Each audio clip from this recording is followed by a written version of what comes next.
Greetings, comrades, and welcome to this episode of Weird Russian News. We have a special topic today: how to identify a typical Russian Duma. Stay tuned.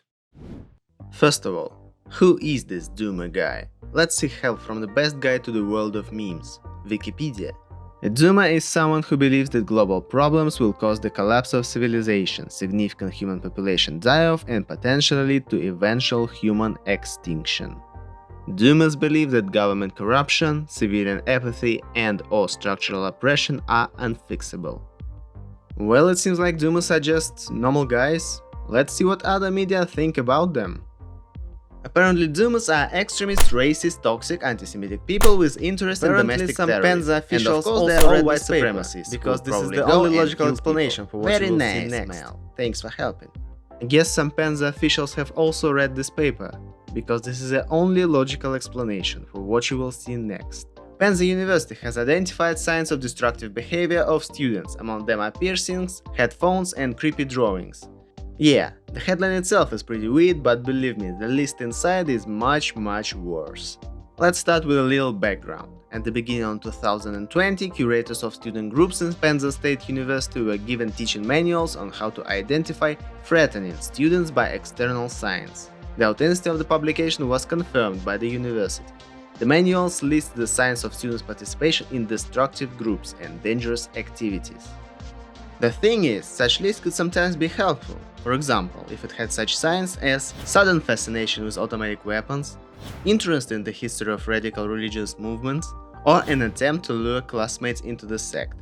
However, this list suggests paying attention to very different symptoms. Let's have a look at them.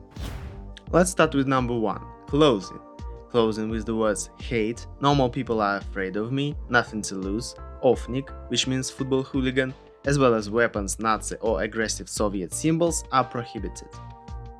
I can understand some of this, I mean, this movie was really bad, but how would you define an aggressive Soviet symbol? Is this Lenin aggressive enough? Or this one? Maybe this one. Next item on the list is even better. Apparently, piercing on the face and ears is suspicious too. I never knew terrorists look like this. Next up, the appearance of bruises and abrasions on students' body more than twice a month. What if it's less than twice a month? If it happens only once a month, then we must assume that they just had another painful transformation. And who am I kidding? We all know how they get all these bruises. Then it becomes really weird. Using headphones most of the time, reluctance to communicate with others, nervousness, as well as excessive emotionality. Have you ever met a student who was not nervous and who was not using headphones most of the time? Me, neither. If this list would contain even a grain of truth, then this girl apparently would be the main suspect in terrorist activity. She's always silent, always using her headphones, and always writing something in her notebook. Speaking about notebooks. Yeah, you guessed it, notebooks are also here. Kira probably shouldn't go to Penza, he would be suspicious. What else do we have on the list? Well, nothing major. You shouldn't be interested in specific literature like the history of revolutions, and you shouldn't have a negative attitude towards the current government. Very subtle. Oh, and you also shouldn't use words such as good evening and good morning. Only good day and good night, comrade. And once again, just to be clear, this is not a manual to identify lonely students, introverted students, I don't know, depressed students, no.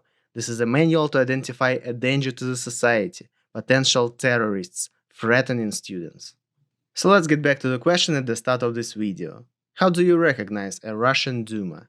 He is probably lonely, silent and nervous. He has piercings and bags under his eyes. He wears Soviet symbols and is interested in human history. Probably writes in a notebook sometimes. And of course he wears headphones.